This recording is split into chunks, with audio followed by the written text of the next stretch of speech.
So if you take a look at the calculator I have front and center here, you can see that it says normal CDF all over the place, because that's what we did yesterday. Okay, I'm going to do one like that again right now. All right, so we're going to just do a little bit of a review about how to do that. So let's say we took the average GPA in this class. Okay, I'm not saying I know the average GPA in this class, but let's say that I think it's 3.7 is the average GPA. And for a standard deviation, if I said 3, would you say that's logical or not logical? Not logical, because there's no way somebody's GPA is going to be, well, 3 higher than a 3.7. That's just not possible. All right, so how about if I said that the standard deviation was 0.3? Does that seem possible? Okay, so let's go with a 0.3 standard deviation. I'm going to use this little symbol for that. You should have seen that enough times by now to recognize that's what you see in the whole one variable stats thing when they want to give you the standard deviation. Standard deviation of this is going to be 0.3. So then here's my question on the one that you could use normal CDF for. If I grab a kid randomly and I say, hey, you, and I'm not going to ask what your GPA is, okay? But if I ask this kid what the GPA was, what's the probability it would be between 3.6 and 3.7?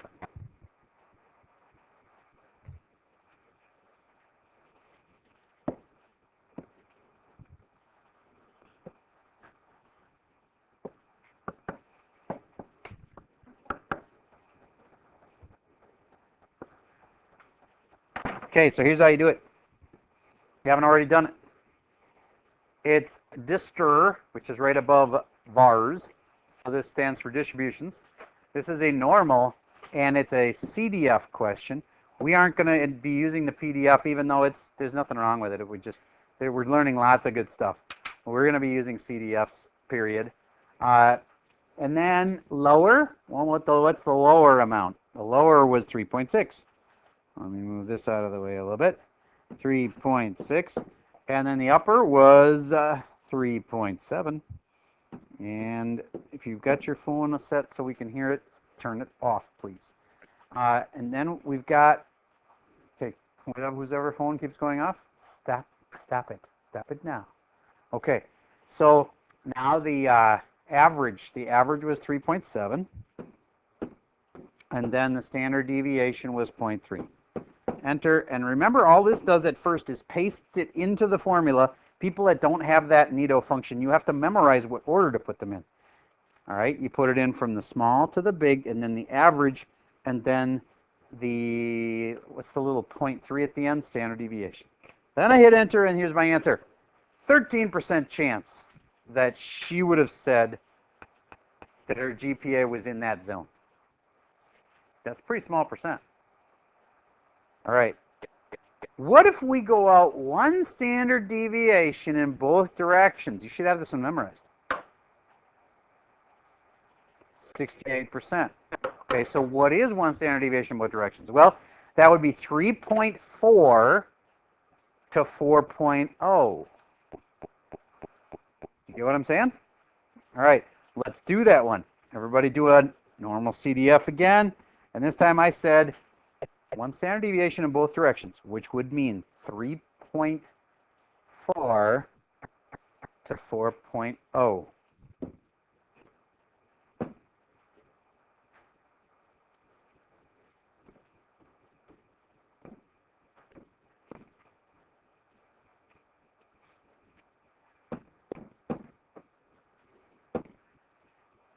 Look at that, 68%, just like it's supposed to be.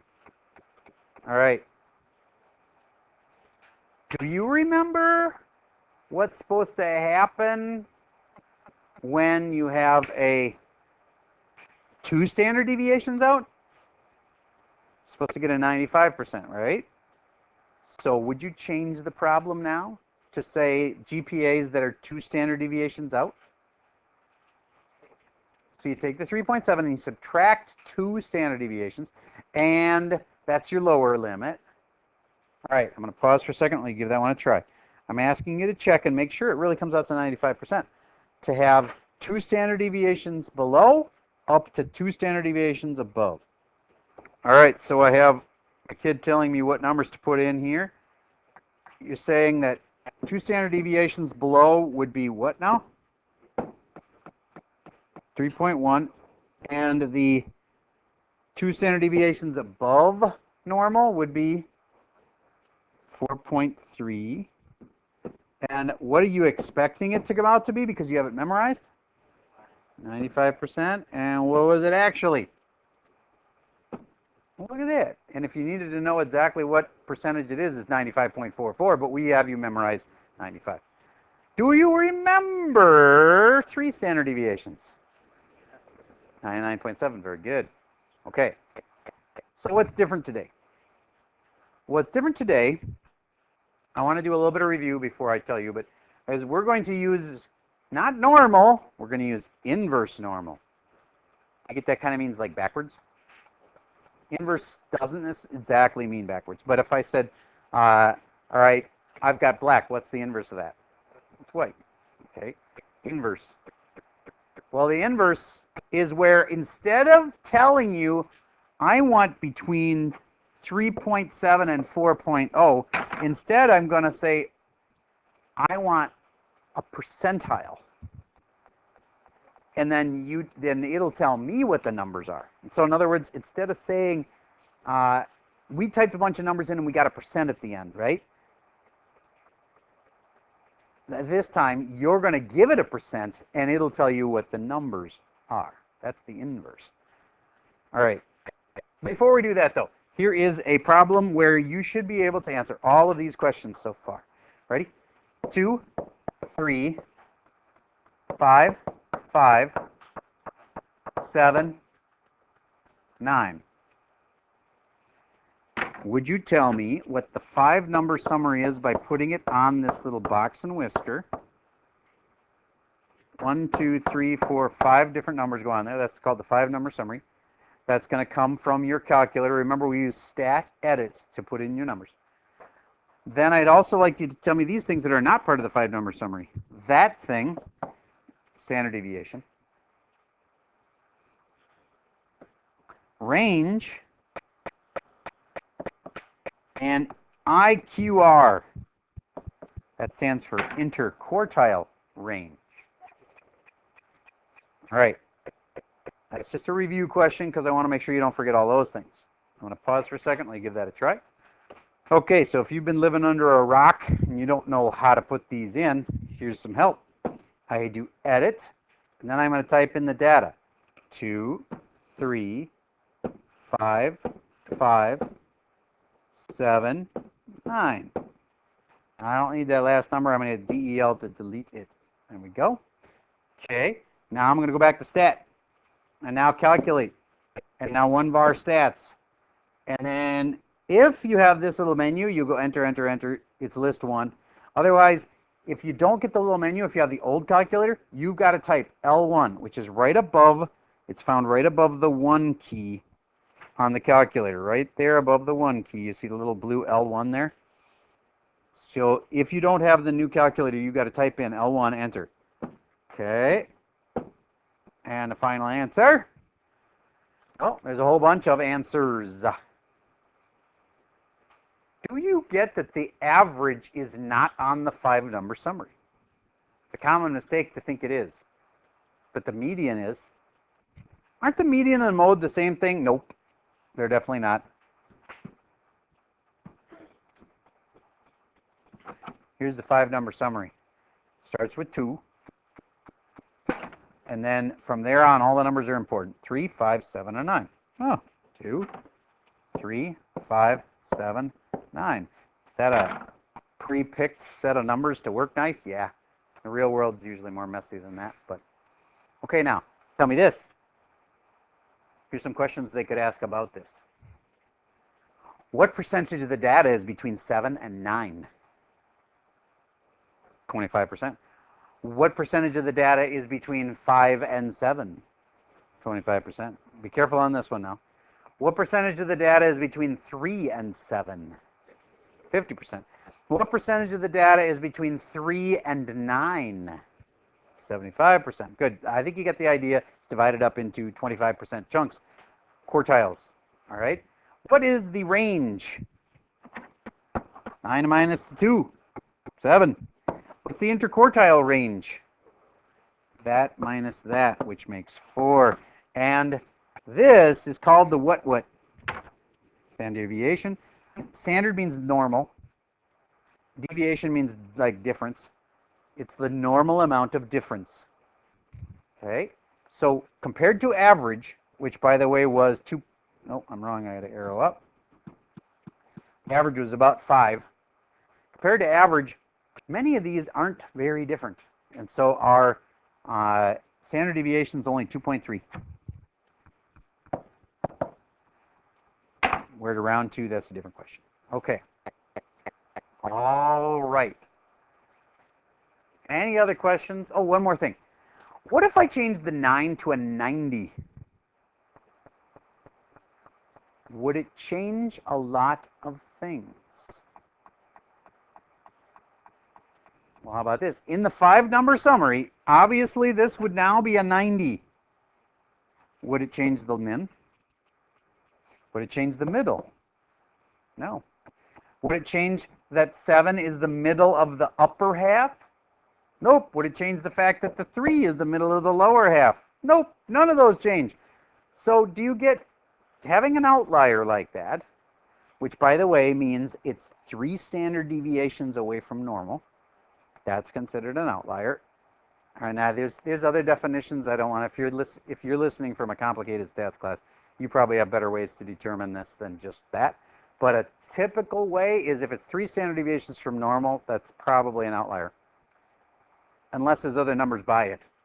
If it's standing out there all alone like a 90, yeah, it's definitely an outlier. But if there was like 3 numbers that were big like that, then it's not an outlier anymore. So it's kind of complicated. All right, so back to that outlier, the 90 here, would definitely throw off the average, but it wouldn't throw off the median.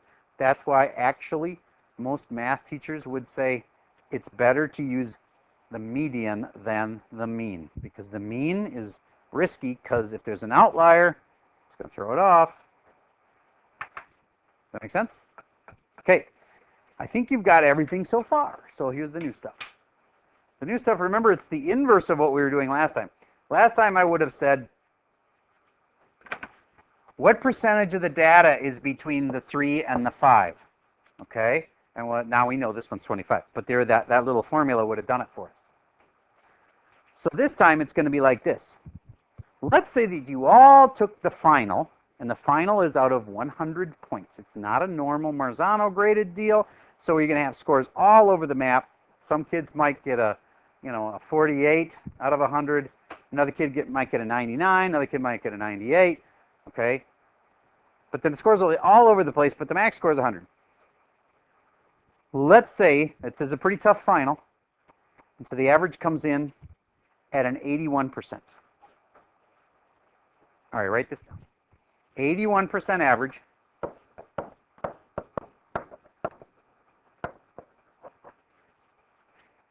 What else do you really need to know? Now that you're good at stats, you probably just need one more thing to do a lot of stuff with this.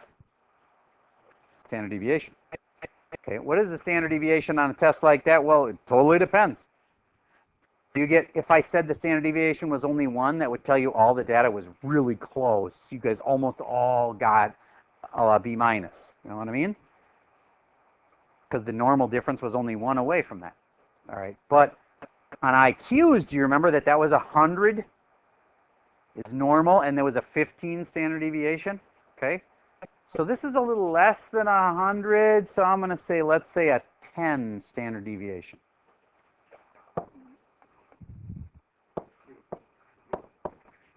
Standard deviation is going to be 10.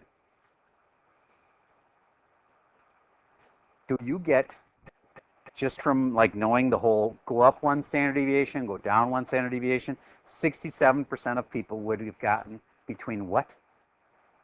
and what? Between 71 and 91. All right. So here's the question you can't answer yet, but you'll be able to with this new thing. Who scored at the 89th percentile? Not an 89 out of 100. Out of the class, what score on the test would have been in the 89th percentile? Do you get what I'm talking about here? You guys have taken these NWEA tests forever, and they'll tell you at the end, like, you scored in the 99th percentile. Many of you have been getting the 99th or 98th percentile on these scores. It doesn't mean you got 98% of the test. That means out of all the kids that took it, if there was 100 of them, you would be like near the very top. 99th would be like the top, because nobody ever has scored a 100 on one of those. Doesn't mean that nobody's got a perfect paper, but they just don't have a 100. You can't get the 100th percentile. 99th is the highest you can get. So anyway, so back to this test thing. I want to know who scored in the 89th percentile. I'm going to spell it out because I don't want you to think I want 89%. I don't. I want the 89th percentile.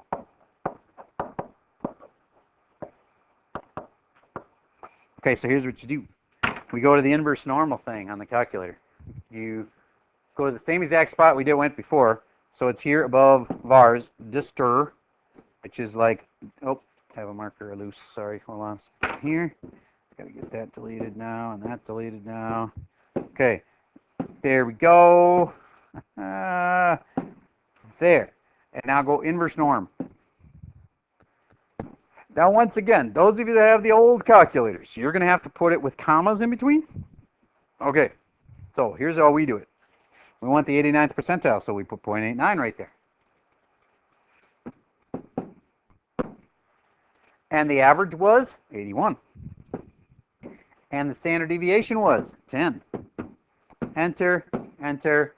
It slaps it into the formula. That's, for those of you that have the old style calculator, that's what you need to type. What?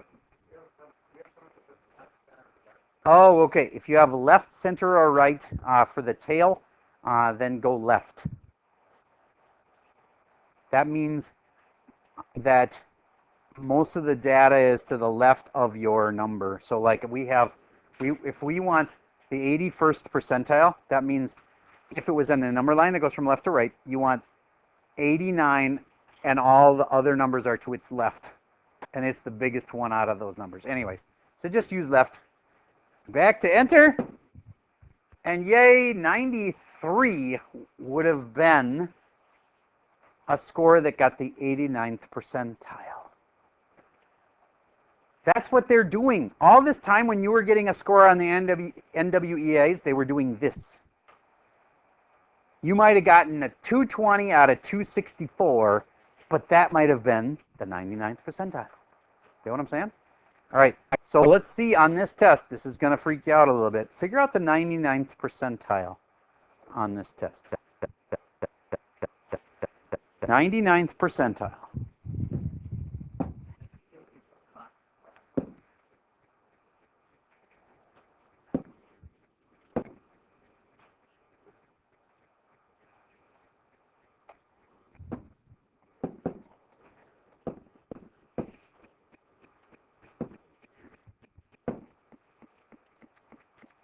What? It's a little weird, but must have been some extra credit available on the test. How about this? Did we ever tell the calculator what the maximum score was? All it knows is that from the data we told it, the average was an 81. It doesn't know if it was out of 120 or if it was out of, so apparently, on this test, just think of it as some extra credit. I know that's going to bother some of you, and it's okay. This tool, it doesn't tell it all the data. If it knew all the data, then it'd be different. But it only knows the average, and if it doesn't know what it's out of, it can't stop itself from saying 104. Now, let me give you an example that's kind of like that. On some of our problems on today's homework, they're going to say, like, Okay, so you're going to need 27.2 boxes of Kleenex. You have to be smart enough to go, you can't go to the store and buy 27.2 boxes of Kleenex. And some kids aren't going to think, and they're going to go 27.2 rounds down to 27. Do you get the problem with that? If it's, you have to have 27.2, then you really need 28. Do you get what I'm saying? You might think you should round down, but you actually have to round up. I'll give you another one. Let's say I said that you needed 100, let's say that you needed a 94.2 to be in the top 99th percentile. A 94.2. Do you get that if you had a 94, you aren't high enough? You'd actually need a 95. You'd have to go up. You'd have to round up. All right, so let's do one like that. Right now, would you figure out to be in the 95th percentile, you get presidential. You ever heard of the presidential scholarship? There are presidential scholarships at colleges. There's the presidential level for like physical fitness. Okay, let's say with 95th percentile is what you have to be. What is that on this test? 95th percentile.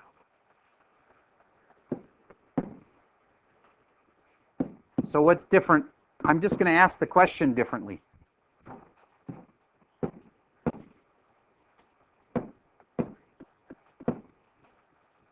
Remember, there's only whole points on this test. The kid got a 97 on the test. Did they make it? No. You'd need to have a 98, but some kids are going to be like, that doesn't round 98. You have to think about it more.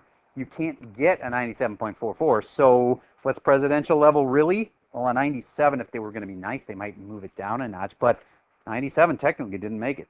A 98 for sure made it. Okay, I think you get the idea. You got to be careful with your rounding on today's homework. Okay, this gets weird. What if a lower score is better? Like golf. Did you get somebody with a negative 20, was 20 under par, and that's a really good golf game? If you went 20 under par, that'd have to be probably for 3 rounds or whatever. But somebody went 20, they have negative 20, and you had a 0, they beat you. Okay? So what if low is good? Can you tell me another thing where low is good? Her score is way lower than mine, so she won. Yes, running. Like cross country. Somebody had a lower score, it was better. Okay, so if I ask for the top 10 percentile, but it's actually one of these deals where a low score is better, then you want the bottom 10 percentile. Get what I'm saying? All right. I know these get confusing. That's why I'm taking a while to explain it. So let's do one more like this. We're going to change the topic completely. Okay. Now we're going to go to shoe size, because I think you can all relate to it. All of you have shoes. I've never had a kid that just came barefoot every day. All right. So anyway, you get shoes. So would you please take an average of 9 with a standard deviation of 1. And my question is, what shoe size would it take to be in the 99th percentile? The average is 9. The standard deviation is 1. What shoe size would it take to be in the top 1%? Notice I can say top 1% or 99th percentile, and it's the same thing.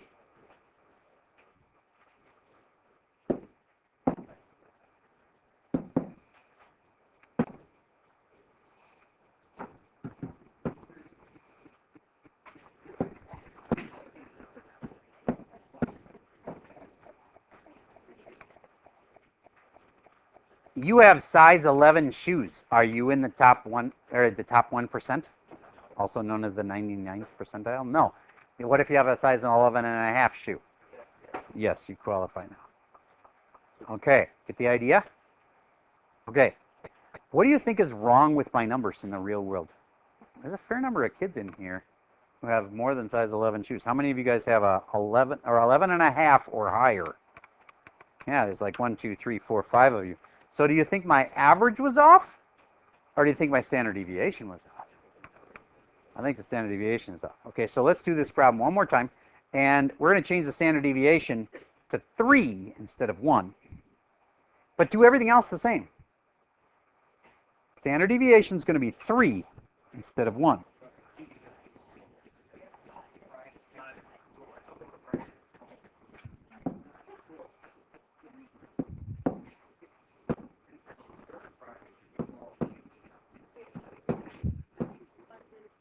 Okay. So some of you that were rock stars before, all of a sudden, you aren't in the top 1% anymore. Well, I don't know what the actual numbers are, though. It'd be kind of cool if we had real-world data from Minnetonka. Like, what is the average kid's GPA? I'd like to know what it is. I'm really curious. What's our standard deviation of GPA? What's the average, like everything? It'd be just kind of fun to know what the numbers are. But then some people will be like, oh, I'm so different. That's terrible. No, it's not terrible if you're different. Okay. Now, what if I said, I'm just going to rephrase the question, and some kids are going to get it wrong. Try it. We're still going to use the same size 9 shoe average and the 3 standard deviation, but here's what I want to know. What does it take to be in the top 10%? What shoe size does it take to be in the top 10%?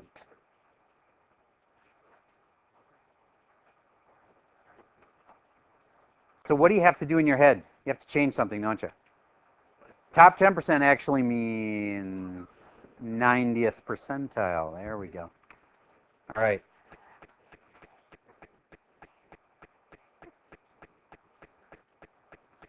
All right. So here's another one.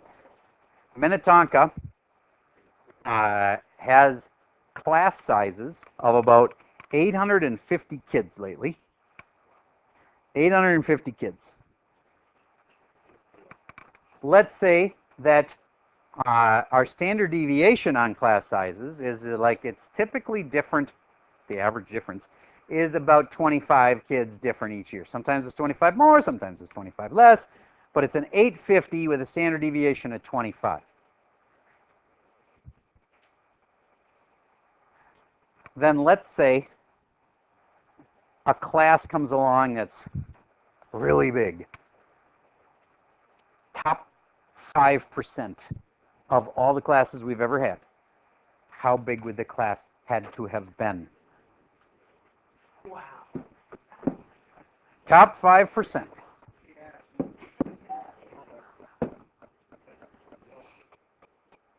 Top 5 means 0.95.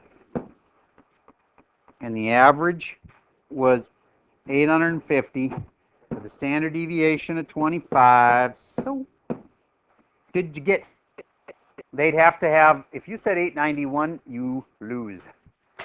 Oh, they'd have to, because 891 wasn't quite big enough. You'd need 892 in your class to be top 5% biggest classes.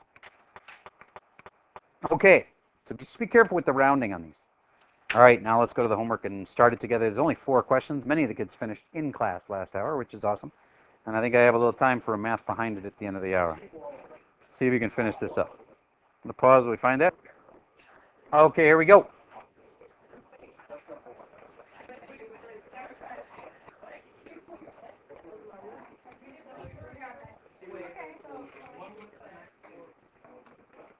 I think I've taught you enough to be okay on this.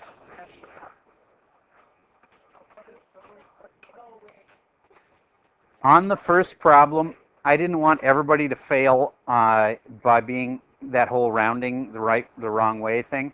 And so I was pretty generous. I accepted both answers that were close, but you need to know how to do that for the test. Number 2, what's tricky? The fastest 40%. You would think it would be 0.6, but it is not. because the fastest kids actually are lower on the list. Their numbers are lower. So watch out. It's kind of like a double reverse thing. The faster kids have smaller times. Okay. And at the end, the sea turtles, the weights of the eggs can be decimals. So part A, it makes total sense that they can be decimals. Don't like freak out like, but you can't have part of a turtle. It's the weight of the eggs. All right. Okay. And that's all I got for you for today.